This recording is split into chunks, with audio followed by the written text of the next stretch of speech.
Hi everyone, today I would like to share with you a series of quotes that are illustrative of the power of thought and the importance of thinking for oneself.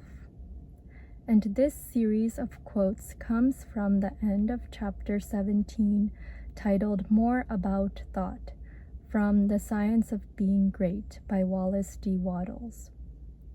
So I'll go ahead and read these quotes aloud to you now. Here it goes. We may divide thinkers into those who think for themselves and those who think through others. The latter are the rule and the former the exception. The first are original thinkers in a double sense and egotists in the noblest meaning of the word. And that quote is by Schopenhauer.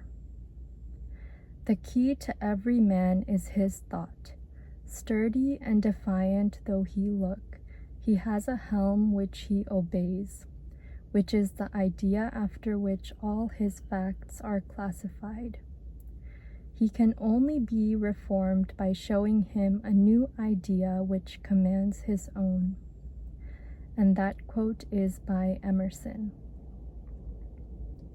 All truly wise thoughts have been thought already thousands of times, but to make them really ours, we must think them over again honestly till they take root in our personal expression.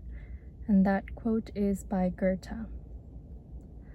All that a man is outwardly is but the expression and completion of his inward thought. To work effectively, he must think clearly. To act nobly, he must think nobly. And that quote is by Channing. Great men are they who see that spirituality is stronger than any material force, that thoughts rule the world. And that quote is by Emerson.